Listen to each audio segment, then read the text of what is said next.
Assalamualaikum warahmatullahi wabarakatuh. Halo Mas Bro dan Mbak Sis, sahabat Dodi Satria.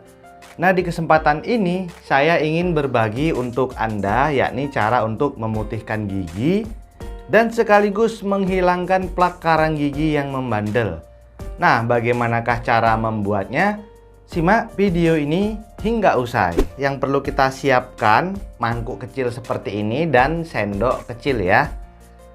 Kemudian bahan pertama yang kita gunakan adalah ketumbar bubuk.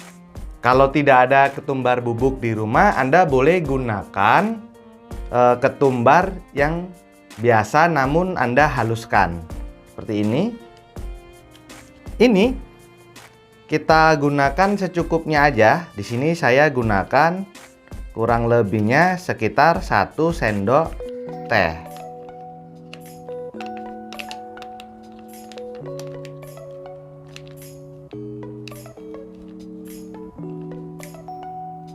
Seperti ini ya.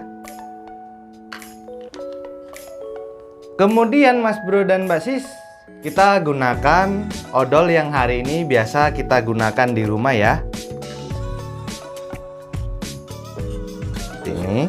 Ini gunakan secukupnya aja. Saya gunakan setengah sendok teh. Bahan berikutnya yang kita gunakan adalah kunyit bubuk.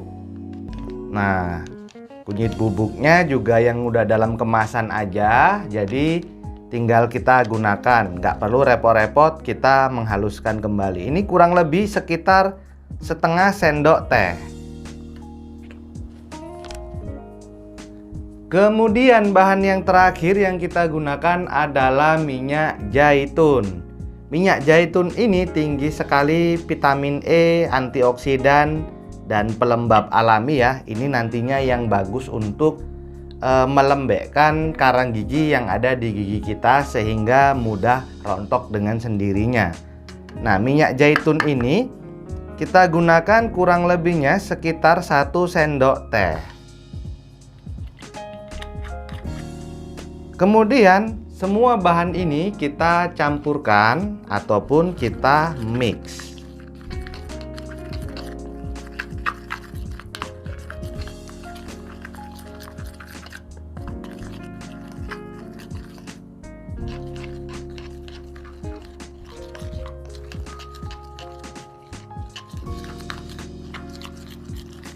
Maka hasilnya seperti ini. Dan ini Mas Bro dan Mbak Sis siap untuk kita gunakan. Cara penggunaannya adalah kita gunakan sikat gigi yang hari ini sering kita gunakan. Nah, jadi kemudian odol gigi yang sudah kita campurkan dengan ketumbar dan kunyit juga minyak zaitun ini kita bubuhkan ke atasnya. Kemudian ini kita gunakan untuk bergosok gigi. Lakukan ini setiap hari rutin sampai plak ataupun karang gigi yang hari ini Anda alami hilang. Biasanya nanti dalam waktu 1 minggu sudah akan terlihat plak gigi yang sudah mulai menipis dan tersamarkan.